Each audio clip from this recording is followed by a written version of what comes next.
Okay, welcome back to Building CareCo, episode 7. Can you believe it? This is week 7. Sit down once a week with my co-founder, CTO Shlomo Morozow, over a bottle of wine, and we discuss the wins, the failures, the successes, and the trials and tribulations. Of CareCo during the week. This week, we are featuring a kosher wine from a different country. What is this, Spain? It's always kosher. We always have kosher. Yeah, it's always kosher wine. This is Spanish. So this is a Spanish bottle. We typically have Israeli wines because that's where kosher wine has kind of centered around. But today we're going to have something a little different, a little Spanish. We'll see what it is. Also, we're all absolutely exhausted. I just got back from HIMSS, which we'll talk all about. You still very recently had a kid, and so that's always got to be exhausting. And so energy is possibly low, but optimism is high. It's been a good couple weeks on the CareCo front. It's a nice mix. High optimism, energy, low energy. Yeah. Some wine. Yeah, it's a good way to end the week. It's also my Hebrew birthday today. So nice. Yeah, now we had my English birthday and my Hebrew birthday, both on the podcast. So very exciting. Wow, congratulations. Thank you. Happy birthday. Thank you very much. L'chaim. Fascinating. Oh, wow. It's very good. I'm no wine connoisseur, but I think it's really good. It needs to open up a bit. There's a lot more potential there. So I got back from HIMSS today. Took a red eye. Made a massive mistake and thought that like JFK, LaGuardia, and Newark are all basically the same thing. They're not. Don't tell me JFK. Yeah. Was the worst. First of all, it was the worst. Second of all, it was horrible. Third of all, it's the worst. So JFK, first of all, is very far. Like it took 3 hours to get there, leaving at 3 o'clock in the morning. Took 3.5 hours to get back after a red eye. Wow. It was and you're driving, exhausting. And I had to drive. And you don't sleep on the flight. No. And also the flight itself there's also a time difference. So it's not even like there's a 9-hour night. You get a 4-hour night basically. Wow. So that's first of all. Also, the people there are pretty horrible. New Yorkers. Very New York. You know what I realized? We talk about really often about the when it comes to delegating, the parity of responsibility and accountability of authority and accountability. The perfect example of a lack of parity. I always had middle management. I have found the perfect personas. It is TSA people and bad flight attendants. The perfect example of somebody with way too much authority and literally practically zero accountability. That person has the power to literally make you miss your flight. Let's say it's a TSA agent, bad TSA agent. Not let your stuff through, search you, just not care at all. Basically, we had I brought my baby and we were bringing some baby food through. And this lady's like, nope, not bringing it. I'm like, we're going on a 6-hour flight. He's a 11-month-old. She decided she's going to war with an 11-month-old baby. We had I had the manager, and I'm like, can I speak to the manager? No, I'm the manager. I was like, yeah, okay. So TSA guy? Yeah, TSA. So I go to the another lady who's very nice, and she's like, oh, yeah, I'm on the same level of her, so I can't override her, but she's being ridiculous. I'll send you to the real manager. So she calls the manager, and the manager calls the lady who's making a problem. And I hear this lady arguing with the manager on the phone. The manager is saying to let the thing through, and she's sitting there arguing with her why she shouldn't let this baby food through. I'm like, because they power trip. Because they have a little bit of power. No, it's empowerment.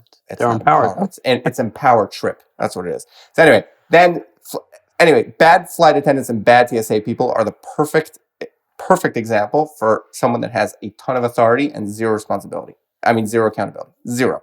Right, because it's government. It's it's government. It's unions. It's garbage. It's horrible. Think of even Uber drivers, right? So you have the system where everyone rates each other, even though it's not even that practical in the real world. I don't know when's the last time I looked at my Uber driver's rating.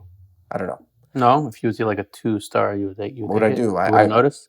No, I wouldn't even notice. I just book an Uber. Oh, really? You look at the reviews? I mean, I want to see it's 4+. Oh, yeah. I don't use Uber much, but sure, yeah. Interesting.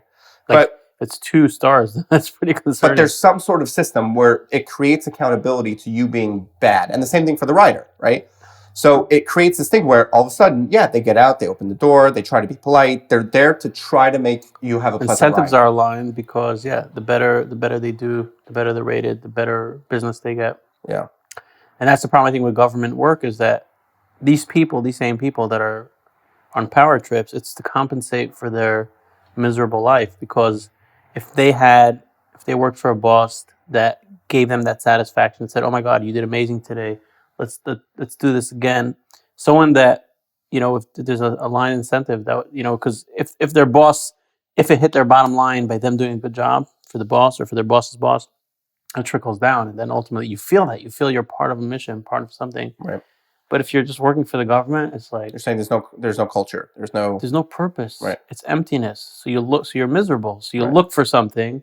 So you look for control. I mean, some people at least resort to that. Could be. That's my interpretation. Yeah, it's a good read. I think it's a good read.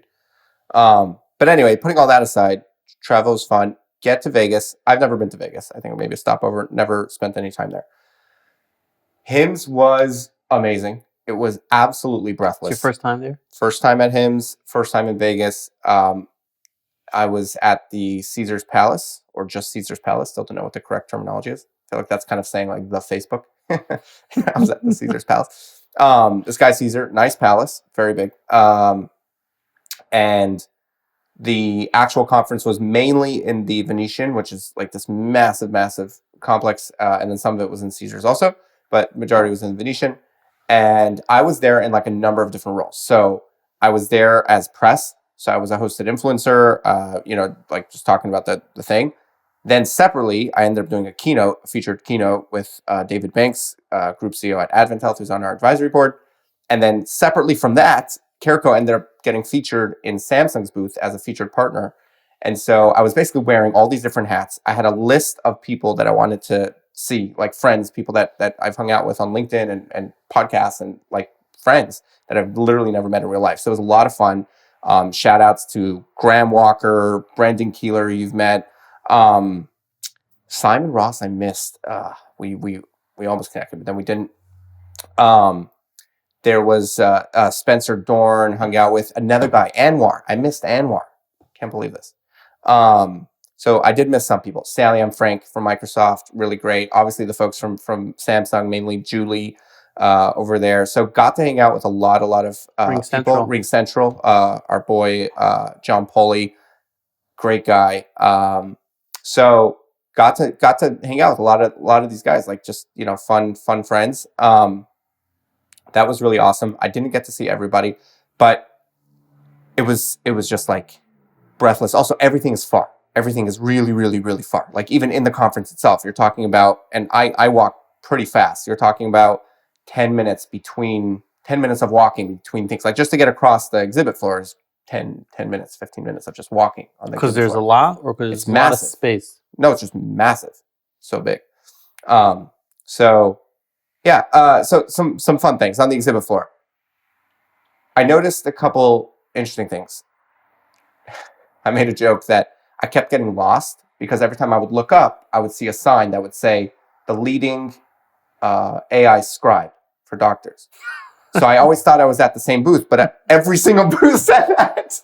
There was literally like at least 24 scribe booths, and they all said the leading AI scribe. Come on, nobody can be original here. I'm telling you. So I was like, I kept looking at it, like just new scribes every day.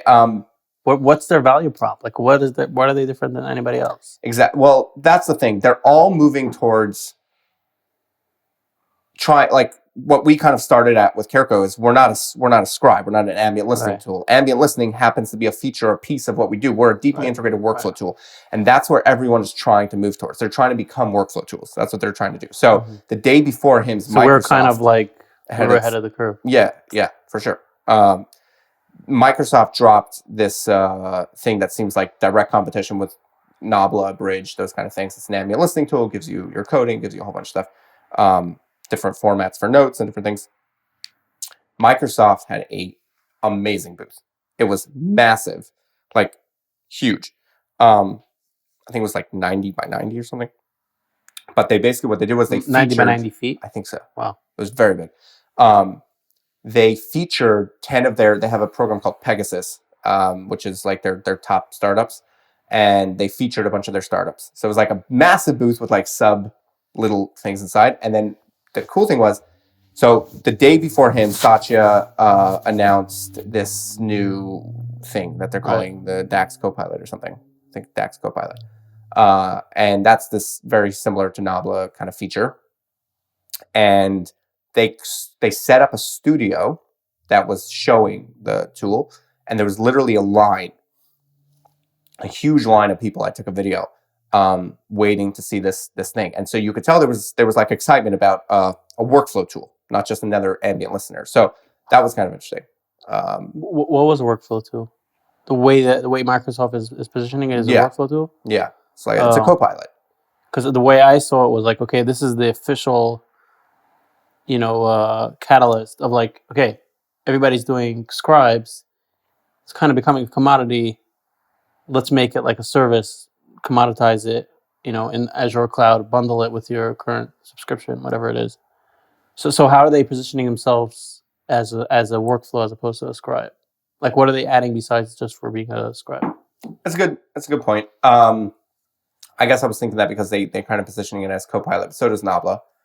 Maybe just a branding thing, because they use a lot of Copilot in their... Right. I mean, the whole thing is called Copilot, the whole Microsoft thing. So that's a good point. That's interesting. But there was a lot of excitement about it, which I was kind of intrigued by because I didn't expect that. What is excitement about? I don't know, but there was... I don't know. People were interested in seeing it. I was just... Is it offering anything unique? No, I don't think so. Meaning, unless it's going back to workflow, unless it's in your workflow. Like if you're a doctor that uses DAX, or Dragon, which is a lot of doctors. So now this is maybe going to be part of something you already use, which is what they did which is how they competed with Slack, right? Which you have a lot to say on the matter. Right. Teams versus Slack. Teams is not as good of a product as Slack is, but Teams is crushing Slack They're not crushing Slack. Did you see that chart? From a user's there's so many different ways to interpret that chart. First of all, if you're going to bundle it in and you're going to tell someone that wants to buy 365 or whatever it's called, let me give you Slack for the same, let me give you Teams for the same, they'll be like, okay. And then you'll count there are 1,000 users as using it. It doesn't mean that they're actually using it. It could be they're actually using Slack. Second of all, Slack, when they start competing, since then they grew and they sold themselves for $60 billion to Salesforce. So they actually, Slack crushed it since then. A lot of people thought when they sold to Salesforce for how much? $60 billion. Are you serious? Yeah, this is like 5 years ago. I don't know, something like that. Yeah, a lot of money. I think way overpriced. They gave them a lot of slack. Sorry. Yeah, you had to say that, right? Had to. So you can argue that actually Slack kind of prevailed in a way. Yeah, Microsoft was bundling it. They have the bundling power, which some people argue are anti-competitive, and I think there's some governments that are looking into it. I don't remember the details about it, but some people are looking into that. Because basically what you say is, okay, you already have 365. Let me give you this for free. No problem. Just take it. They use it. Next year, you raise the price for 365 in total. So you're not actually, it's a trick to say, here, you're getting it for free, but then you actually paying for it in aggregate because you're paying for your bundle. Understand? So some people think it's an anti-competitive move. Actually, in the All-in-Pod, they talked about it a bit. So Slack, in a way, succeeded majorly after Teams came out, but you can also say Teams majored, drastically because the usage, but we don't really know if people are using it. The fact that they can say they have X amount of users, it doesn't actually mean people are using it day to day. I don't know if that necessarily means they're probably counting subscriptions, not actual usage. Because honestly, when I use Teams, I'm like, come on, the UX is terrible. And it's actually funny you say that because like Praviva is, I didn't even realize this, but we're an example of an organization that technically pays for Teams, but we use Slack. Exactly. So they're counting you as a user. Exactly. They're counting all your people, and you're actually going and putting your hard-earned money and paying for Slack because it's a better product. Right. And if you're using Teams, it's like they kind of, the Microsoft way is basically saying you're not. It's not bottoms up. It's top down. It's like saying, we're selling it. They sell it to the executives. They make a good proposal, a value prop to the executives, saying, why are you paying for these 20 softwares or for these 50 softwares? Need to manage every single one of them. Need to negotiate pricing for every single one of them. Need to deal with integrations. Need to manage the users. Let us just offer you one thing, and everything's there, and you get a better deal. Right. So for an executive, it's a great price. And if you're looking at feature parity, they'll show you a chart. They'll say, look, all these things that Slack have, Teams has. Because you're looking at a chart. You're not trying the product. If you try the product, you realize that's all nonsense. You realize that the quality of experience of a product cannot be quantified in a chart. So Slack took the other way. It's the bottoms up. People get addicted to the product. They use it. Then they come to their managers like, hey, can we have this? And like, okay, sure. Yeah, if that makes you more productive. So yeah, those are like the two ways to look at it, I think. Interesting. So I think Microsoft is very much about, I hate to say this because Microsoft has a lot of quality stuff, but generally I think their approach is quantity over quality. They deal with lots of stuff, bundling, lots of stuff for a cheaper price, but the quality of a lot of the products are just not there. Yeah. I think that's like kind of like their mindset. Because I use Azure. We use Azure because we get credits from them. But if we wouldn't get credits, I wouldn't be using it. Interesting. Yeah. Plug to the Startups program, which we're a part of. So, there was one line in that, and I wish I remember the author of that link so I could credit him, but someone wrote a piece on LinkedIn about this, and I sent it to you to kind of look at. But there was one line there where you said that disruptors maybe come in and start a new market, but the incumbents are the ones that actually are positioned to essentially capitalize on the market once it's created. Because like once it's all proven out, the big boys can come in and they already have the distribution, they already have the users, and then they could just find their best fit. Like Epic, all these people, Microsoft is not, they just did it. They just dropped the ball in this. Epic is probably going to do the same thing. They get to sit there. They don't want to come out with this in 2021 or 2022 or 2023 or 2025, but maybe 2026 Epic, maybe 2027 Epic. After all the wars die, they're going to see what's the best product and maybe drop something. Yeah, I think Epic is most positioned to do it, and I'd argue that Scribes will be commoditized because it's so close to the basic LLM's capability. It's not a lot of building on top of that. You kind of dump the data into the LLM. You put some prompt in. I mean, we do this too. Maybe it's easier said than done, but on a high level, you're putting in a prompt. You're telling what you're trying to do, and as these LLMs get smarter, and they are getting smarter, the quality and the prompt needs to be simpler. So it's going to commoditize as the LLMs commoditize. Right. So this is just going to be an add-on, but yeah, the whole supposed value prop of or IP.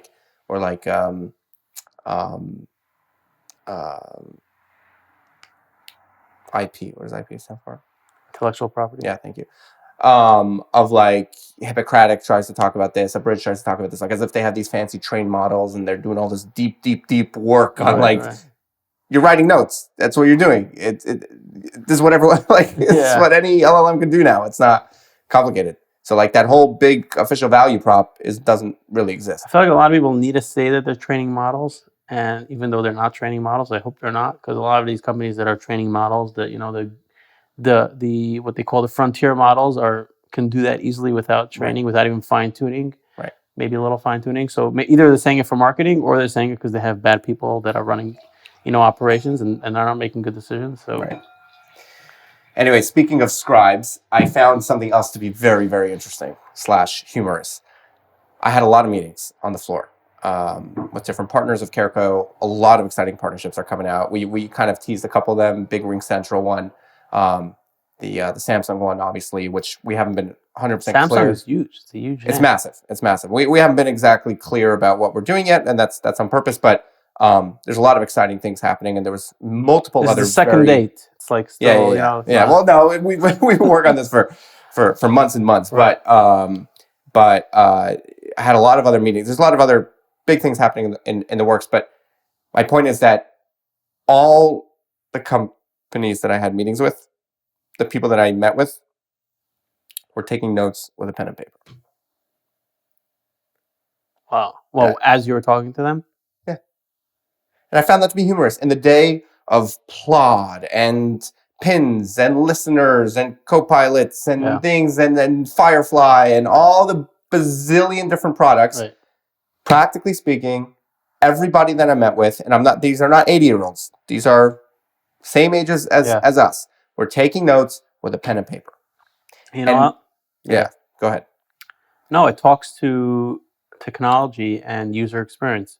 There's something great about something that does one thing and one thing only, and you don't have to like click a button or remember where to click the button to click another button to get to that. Right. It's nice you have a tablet or a phone that does a million things, but if I just want to write notes, the best user experience is to pick a pen and paper and just write. If I want to play a record, sometimes I miss, the cassettes that I grew up on.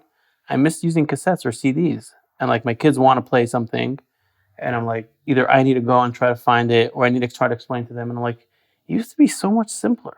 Like we say technology is making life easier, and it is in many ways, but in so many ways it's a regression. It's like in so many ways life used to be way easier. You find a CD that says what you're playing. You take it, you put it in, you click play, and it starts playing. Interesting. Okay. My read is two things. First of all, I think there's something about when you write something down, it actually helps you remember it. So I think a lot of people take notes not even for the actual note, but for themselves, for their brain, to remember in key points. And that's not something that you could do with a note taker. You could, because most of these tablets or what's Amazon's what's it called, the Kindle, they have like these pads where you can write with your finger. Yeah, no, I'm saying an AI note taker. Same? I'm saying an ambient listener is not ever going to be able to take that over. Right. Because it actually, and I've tried ambient listeners, and I actually had the same experience. I started with listeners and note takers, and I'll get to my second point in a second, but let's assume it actually does a good job for a moment. I found that I also reverted on my meetings. I basically start my day with a sheet of paper, and I jot down things for myself to do, and I jot down key points, just words from my meetings. And it's a memory thing because then I remember it. It's also because you know what's important to you. AI can summarize it so nicely and sound like this professional summarizer, but it's like, I know what I want to remember. It's like those 2 points, don't forget about those. Bam, bam. Instead of AI, it's going to be like this nice long thing. And it's like, It's not personal. So that's a very interesting point. Exactly. So that's where a deeply vertical scribe brings the value, because like with CareCo, we're doing, and many people with scribes, they're not a general scribe. When you know what the purpose of the task is, that's when you can nail it.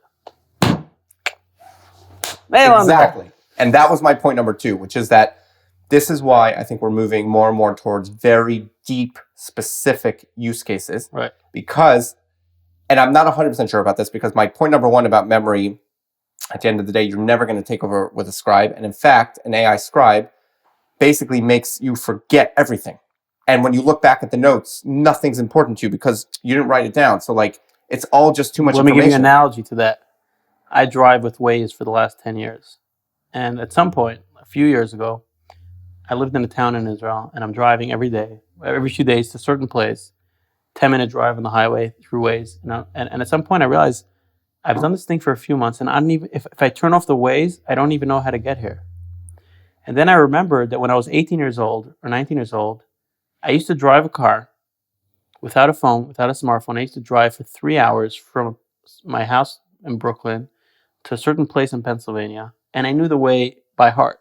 Wow. Every single stop, and I was like, and it suddenly hit me, and I was like, is that real? Am I dreaming, or did that really happen? Because it so didn't make sense, right, in this new mindset where I don't even think about what I'm doing, and I rely on Waze.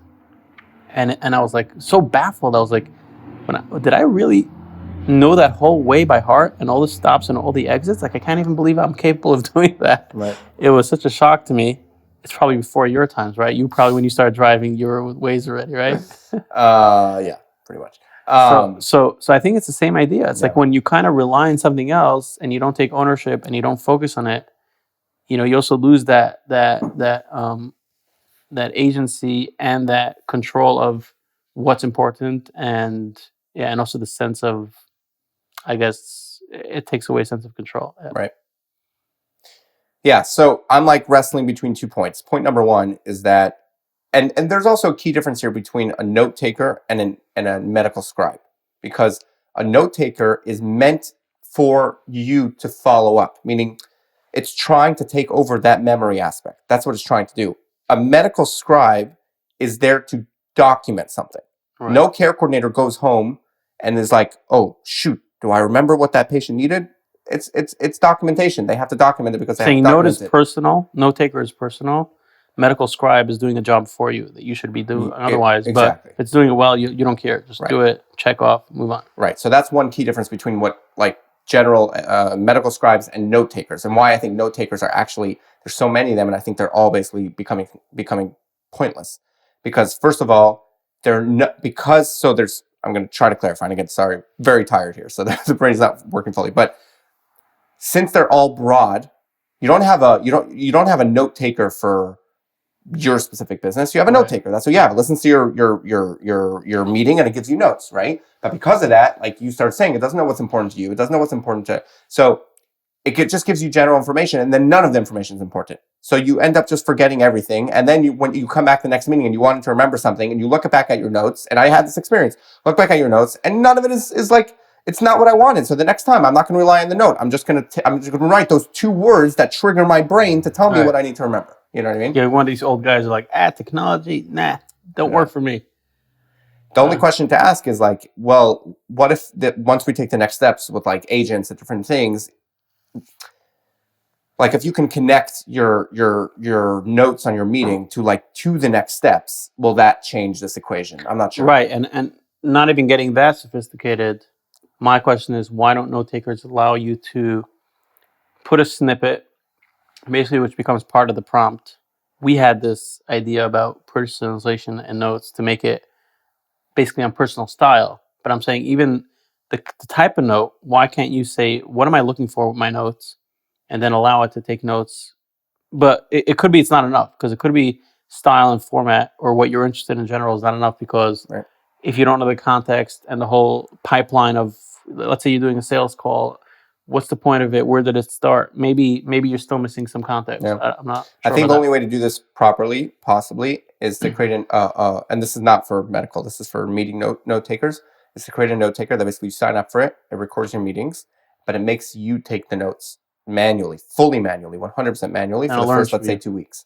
And then it learns from all your things, and then it starts slowly. Right. Not a very good barrier, a very high barrier to entry. Because but what's the alternative? Most technologies today, people are so spoiled that to convince someone to use this software or technology, it has to the first time you use it, it has to be magical. But I'm watching the flip side of this. I don't think it would be for first-time users. I think it would be for people like me that started with a note taker, realize that it just creates noise, doesn't do anything for you, and then you just drop it. I would rather spend a month taking manual notes on my meetings and then have this thing learn and start giving me exactly what I need. That's an idea. Someone listening out there. Yeah, we're busy with this thing called CareCo, but we're here to give ideas. It's a very good idea. I'm curious, how do you get traction? How do you convince someone to go through that tough time to realize going through the tough time, to realize the value? No, to be disciplined for 2 weeks and write the notes and provide it to the thing, only to see the value 2 weeks later. I'll tell you what, it's a certain type of person. You target people that are searching for that people that have bought Fireflies and have bought all these different note takers, even Limitless, which is the one I used, and then you send them one of those digital pen and pad and like a pad and a pen. You send it to them as the product for free. That's part of it. You sign up, and it's a cloud-based thing, but you get a thing, and it tells you to write your notes, and it's scheduled with your meeting. So basically, pops up on your thing. Here's your meeting now. Take your notes, and you take notes for 2 weeks. Anyway, interesting. Yeah. So I found that to be basically what you're saying is that Apple with their products and whoever is allowing people to save notes right now on their phone is perfectly positioned to actually, from a data perspective, deliver data distribution, secure. Exactly, data perspective. And I thought that all along. I was like, when's Android and Apple? Google and Apple are perfectly positioned in terms of distribution, in terms of data. They can deliver the most value with AI because they have all the context. And in this example, they can see all your notes that you're taking for the last few months. They can. A lot of people take notes on Google Docs or Microsoft Word, right? They take meeting notes, right? I've never done that myself, but I think a lot of people do. I'm sure, yeah. Right. Yeah. So yeah, I mean, I'm curious because Apple seems like they keep on failing with AI, but Google seems like they can do pretty well. Yeah, because they failed hard and fast, and then they iterated. Google, they came out swinging. They came out like a drunk person swinging, They looked horrible with their first Gemini. No, here's the thing. First of all, Google and AI, they're leaders. Like they're researchers. They're the ones that wrote about the transformer. The transformer is one of the biggest breakthroughs that actually even led to GPT-3. Like it was all based on Google's research. And supposedly inside of Google, there were people that played around with it and even wanted to release a bot or a chat bot, and Google wasn't comfortable with it. Google was very hesitant to release. So they knew a lot about technology, but on a product level, they were very hesitant. Mhm. So in terms of research, they were pretty much ahead of OpenAI. They probably didn't do all the scaling laws where they spent that amount of money to run those big models, but they knew all about it. They had the expertise. They were just a bit behind. Then when OpenAI came out, firing on all cylinders, obviously they felt the FOMO, they felt the pressure, the market, everybody. So obviously they had to jump on that train, and then they tried very hard and they kind of failed. And then, but they're going to catch up. I think they're going to do really well. Google, they're positioned well. They know what they're doing. Apple is not like they don't have expertise in AI, and everything that they've done so far, like even Siri. Siri supposedly sucks. Like, sucks so badly. You ever speak to anybody that has Siri? Yeah, it's so bad. You use it today, and you're like, I mean, I don't have Apple because I'm not going to pay $800 for a phone. But people that use Siri, it's like it's already 3 years since ChatGPT 3 was released, and you have this thing that doesn't understand half the things you tell them. Right. You have Apple? What? You have it on your Mac. Oh yeah, right. I recently got on the Mac this thing with AI, and I tried it, and it's just not there. It's a shame because the distribution, the potential is like, come on, just take it. Right.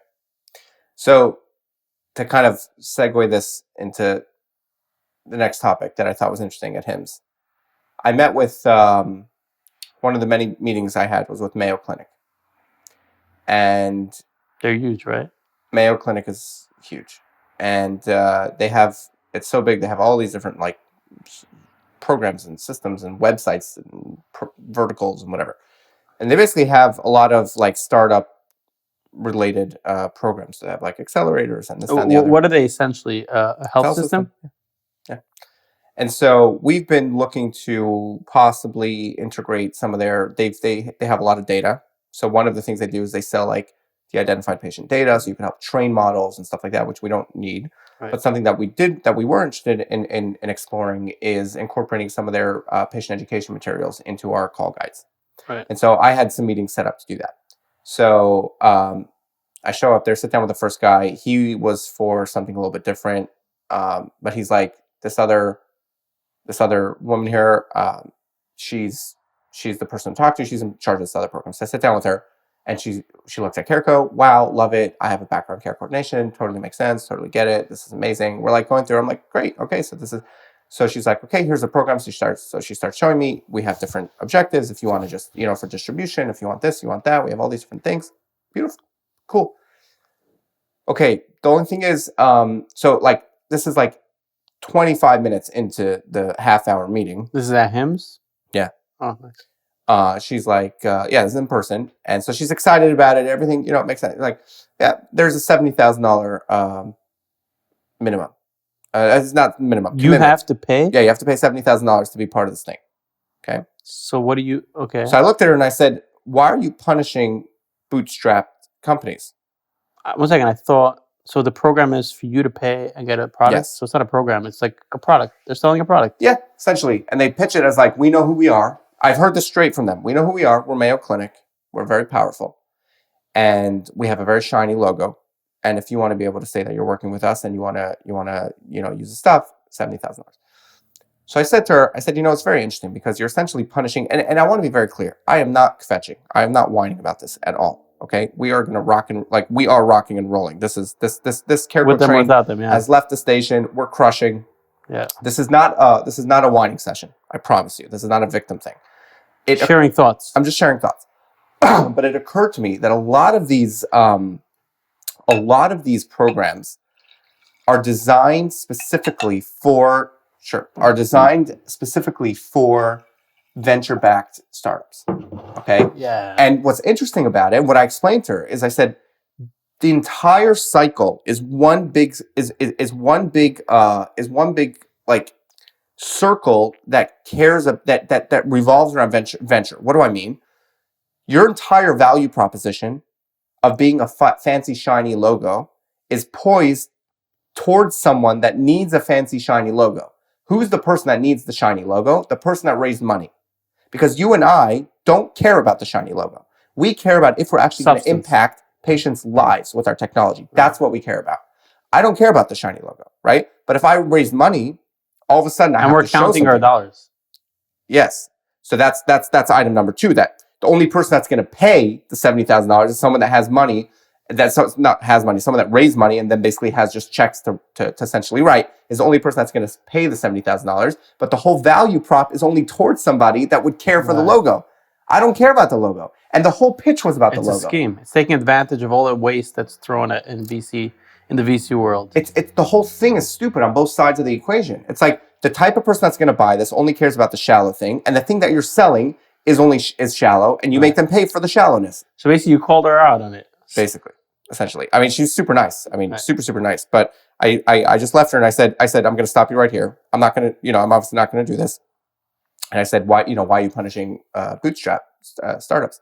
She's like, oh, I don't like to think of it that way. I said, no, but that's what it is. So we talked about it a little bit. And then before I left, I said, listen, you didn't ask for my opinion. You're Mayo Clinic, but I'd like you to just think about possibly creating a track of this kind of program that's designed for bootstrap startups, and actually try to think about what is important to a bootstrap startup, because those things are very different than the things that are important to a venture-backed startup. Right.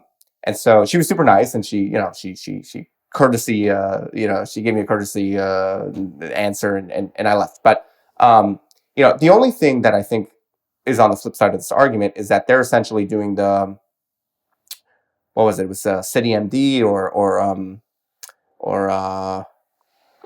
Starbucks or McDonald's. One of these things where basically a competitor said, we're not going to go do our own research on where to put our stores. We're just going to look at where our competitor is. Well, they already did the Walgreens research. and CVS. Right. So Walgreens. CVS that basically placed itself wherever there's Walgreens, they did, yeah. So what did they do? They basically said, we're not going to spend the money on doing the market research. Exactly. They already did. So that's what a lot of these programs are doing, which, by the way, is a valid point. They're saying, we don't want to spend the time weeding out the right startups. So if we see the validation, if we see the validation of a venture-backed startup, we're going to go and do that, Right. Oh, so much to talk about that.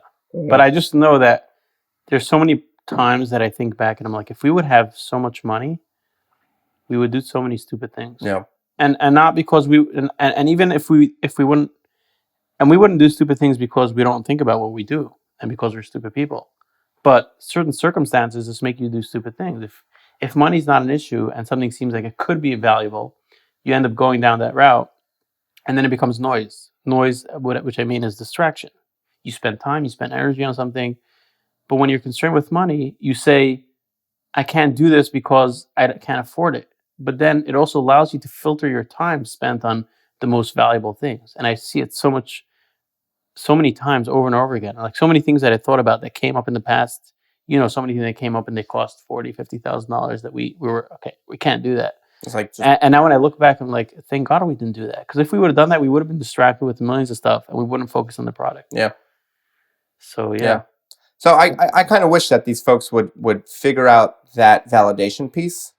Like, let's try to figure that. Like, I would even go so far as to go around to a bunch of startups and get what are the letters called when they give you like a term sheet. Yeah. Get a bunch of term sheets and then basically take the stack of term sheets and then come to these programs and say, okay, we've been validated. We don't want the money, but now you see. So now it's it. But I suspect that whole thing is a sham. It's all about the revenue. It's a revenue stream. Meaning the whole thing of like, oh, we want to make sure that you've been vetted and validated. I have a feeling that it's a sham. They're milking VC money because basically VCs throw a lot of money, right. And founders are kind of careless, you can say, because they have to deploy it.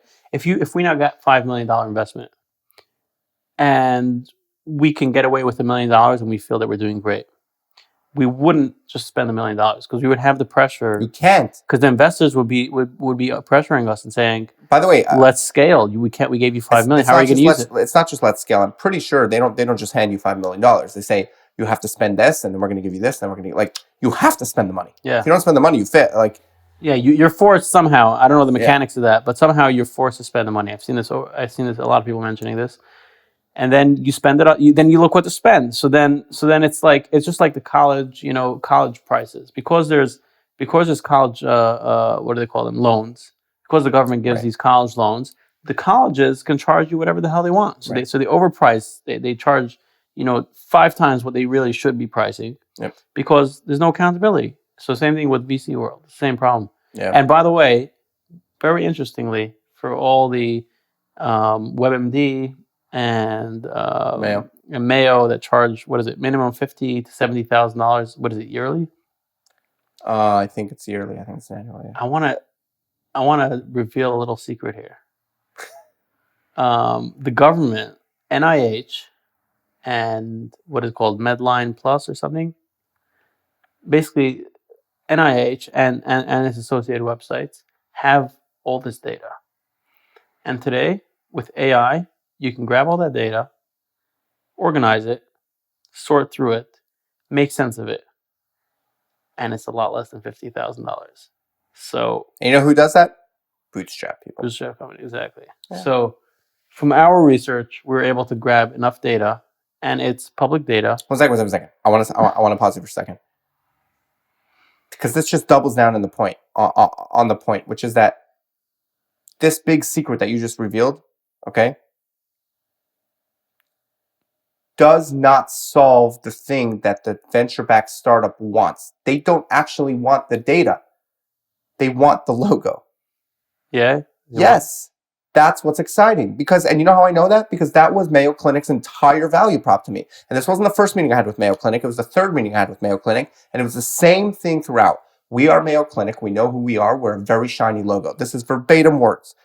You want to work with us? Here you go. But but who benefits from the logo? The VC or the founder saying, "Oh, we're partnering with X." Yes. Or is it for the sales pitch to the customers? Where's the value? It's all of the above. Because VC investors they want the ROI ultimately. They want to see that you have product market fit and that your margins are high. It's become this game where like it's really about. I mean, how many deals do you see in VC that look shiny and there's nothing? It's all hollow. There's nothing. Right. You're saying it's part of the course where everything's about the hype, everything's about the press releases. Yeah. Sorry. So like, it's not even about the substance. When I noticed that, I was like, oh my God, what's going on here? Right, it's because I don't want the back door. You want $50,000, and I'm like sitting a few minutes prompting an AI and grabbing all the data from the website. It's all there. There's nothing. I mean, I would be happy someone to challenge me and say that because I'm not a clinical person. So maybe you can say that WebMD or Mayo Clinic has more comprehensive data, but from what I've seen, the NIH and I think it's called medlineplus.gov, something plus.gov, medlineplus.gov. Graham Walker should have that from everything that I've seen. I've run all the ICD-10 codes that we can possibly run. They even have an API you can pull in all the links. Nice. It seems super comprehensive, and I'm like, okay, why do we need Mayo Clinic? Why do we need WebMD? Yeah, I'm not sure. Maybe it's what you're saying. Yeah, or maybe maybe they're just one of these companies that are like behind the curve with AI, and they will become irrelevant in the next few years. I mean, not Mayo Clinic because it's a health system, but this aspect of their library of data will become almost irrelevant. It's like anything else. Like if you're an Instagram influencer, right, and you're trying to get followers, you need to have a fancy brand. Even if that brand is made out of crap, but you're going to buy a shirt that has a very, very fancy brand on it, even if it's made out of garbage, right? That's how it works. Of course, because it's all superficial. You're trying to show something. You're trying to create hype. That's what you're trying to do. Like a wine so even if the thing, but that was gorgeous materials. How did that work out? Spectacular. It was gorgeous. It was wonderful. Yeah. I'll get to the keynote in a sec, but it's basically the same thing. First is if you're just somebody that wants to wear a high quality shirt, you don't care. In fact, you probably don't want a name on it. Like, why would I ruin the shirt with a name? Like, I just want a high quality shirt. That's what I want, So I actually did the opposite. Like, I got some CareCo merch for HIMSS, and I went and I found very high quality t-shirts, and then I took them to an embroiderer and I had them embroidered. I didn't go and find a brand, and whatever. But it's the same thing in startup world, basically. So long story short, that is, I it's probably just this is probably just not the reality. Meaning these programs are probably actually just revenue streams. So this is really pointless for me to say, but it would be cool to see some of these larger organizations come up with a track that's designed towards bootstrap startups and figure out the piece of validation. I totally get that. Figure that out. But try to think what our priorities are, because they're not the logo. And they can be smarter about it. They can do like the Azure AWS route, where basically we'll give you a lot of free credits, but we know once your product will gain traction, you'll bring us more revenue because you'll have more money and you'll find the value. So that's brilliant. By the way, also rev share. Rev share, yeah? Yeah, on top of that. Microsoft does rev share? No, Mayo. Mayo does, on top of that? On top of that, they want a rev share. Oh, wow. Yeah. That's I think that's ambitious. Way overvalue themselves. Way overvalue themselves. At least to somebody like us, where we're finding these patients one way or another. Yeah. And we don't care about the shiny logo. We care about impact. So I think there's, they weren't selling me impact. They were selling me shiny logo. Right. If they came to me and they said, hey, we love this. We know for a fact that 1.7 million patients in our system can benefit from technology like this. We want to, and we think that we can implement this. And in exchange for that, I want something. No problem. Happy to have that conversation. That was not the pitch. The pitch was, we're Mayo Clinic. This is what we do. Here you go. So you're saying if we would have confronted them and said, 1 second, we see the NIH has all this data. What's your value prop? They wouldn't even get into that conversation. No, the value prop is not the data. They'll be like, we're Mayo Clinic. Okay, good luck telling people that you take that you have NIH data. That doesn't say anything to anybody. That doesn't help the patient. Exactly. That's not going to make your website have more clicks. Right. So yeah, I mean, it feels to me like in the startup world there is the two extremes of hype versus substance. And really, I mean, hype works when you need the marketing element, but ultimately you have to have the substance too. And in most cases where you don't need the marketing element as much as you do, then the hype is almost... So I think people notice the hype because that's all the superficial external part. So when you see, I can't find an example, but startups that did need the marketing and they had a lot of hype, we think of those from that perspective because that's what we felt, because that's the out-facing part. But if you look into it, the startups that actually succeeded, they had a lot of substance. That means they had true underlying competitive advantage that no one else had, real, value to the user. And it wasn't just about the hype. The hype is what made you notice it or made the press releases. Right. And I think so many people focus on that hype and they forget your product actually has to make sense. You have to bring value, and the unit economics have to make sense. You have to, make more than what you're spending, and not have a pipe dream that one day I can make more than what I'm spending because I'm growing in revenue. You have to see it concretely today. You have to, the math has to add up. So yeah. Enough said. Enough said. So speaking of hype, the third thing that I did there, so we talked a little bit about being in the Samsung booth, which is so much fun. There's such great people, and then just the media going around and talking to folks, but did this featured keynote. So the way that HIMSS works is it's a massive venue. There's a bunch of different things. So the main floor is basically this one massive room with a massive stage. There's 1,000 seats in there, a massive stage, lights, and then 2 gigantic screens on either side, like just a tremendous room. And then there's a second floor and a third floor and a basement with like a bunch of side rooms. And then there's, then there's like breakout sessions essentially. So you have the main session and the breakout sessions. So we were honored, I was very honored to get one of 9 keynotes across the whole thing. There was only 9 featured nice. in the main room. Wow. And I got one of those. Had our good friend David Banks, who's the group CEO at Advent Health, which is a $25 billion health system. And we did a fireside chat together. So that was the plan. Super excited. I got this whole suit for it, and I had the logo embroidered in. Shout out to Viago. You got some compliments on your suit? Endless. Yeah. I got to look like an adult somehow. I'm showing up to a healthcare conference. You don't look like a child anymore. Yeah, I know. I'm almost 30 now. Now I'm 28. So basically, it was a funny story though, because what happened was I show up the morning of the conference and I peek into the room and I'm like, oh my gosh, there was 1,000 people in that room.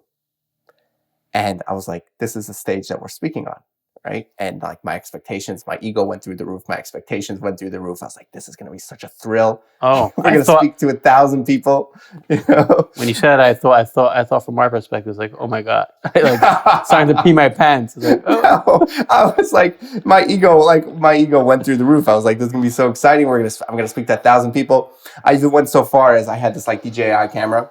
And I went like when the whole room was empty, and I went up on the stage and I took a video with like the room empty, and then I put my hand on it, and then I was gonna basically like when everyone was in the room do like the same thing with get the whole crowd to basically like, you know, go crazy for like HIMSS 25. Like I was gonna do some crowd work and have fun, and then do the same thing, and then you get this cute little clip where you like kind of cover the camera. Got to your head. It all got to your head. Totally, ego went through the roof, everything. So I show up. You saw yourself in the White House, right? Yeah, the White House was coming to me. You know, we were done. So I show up like a couple sessions before ours, and I look in the room, and my face fell out. They roped off. So there's still 1,000 seats in this room, but there's only like 100 seats full, and you see they roped off like a couple rows in because the end of the day.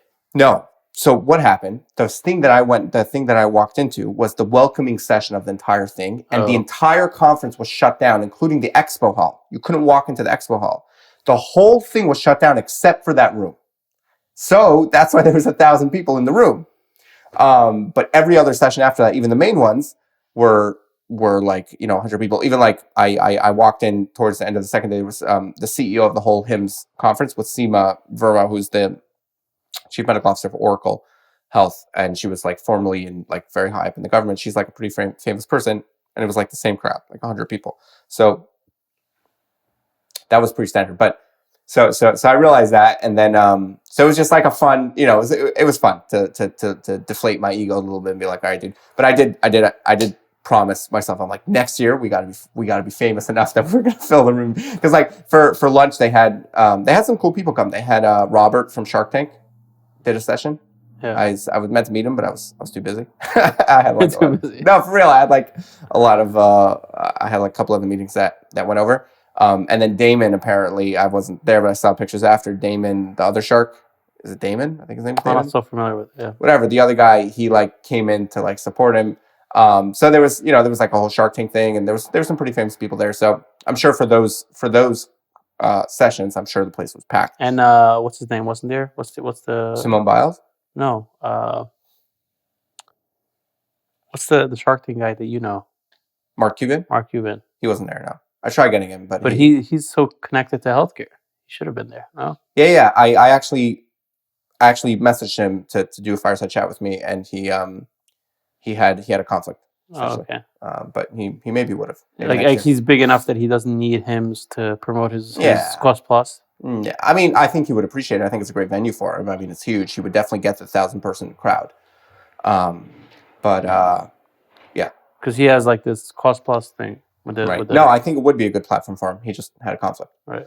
But anyway, so long story short, I reset my expectations and had a ton of fun. I mean, it was a tremendous room.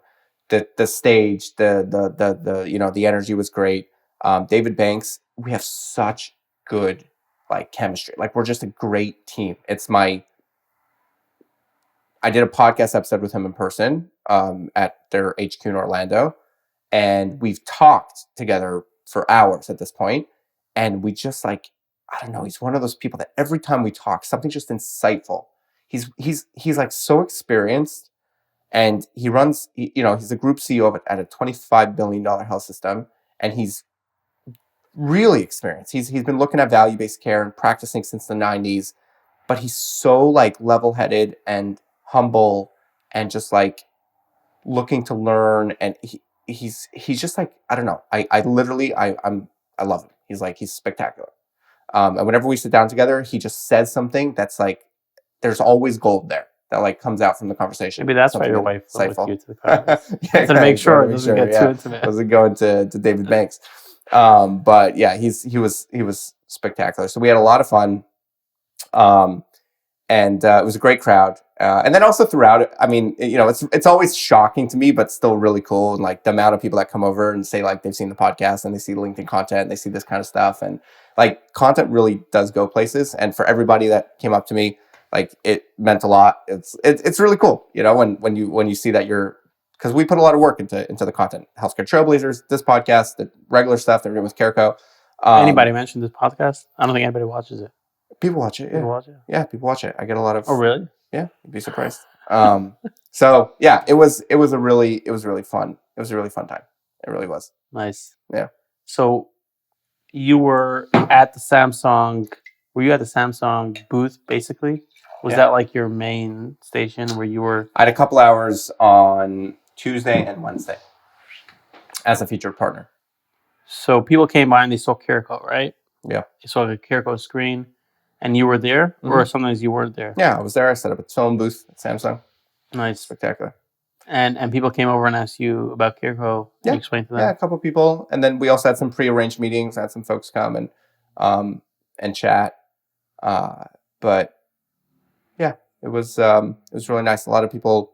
They had a coffee station there. A lot of people had coffee, but Samsung had very good coffee. Like they had a proper machine. A lot of people just had like pot coffee that they were giving people.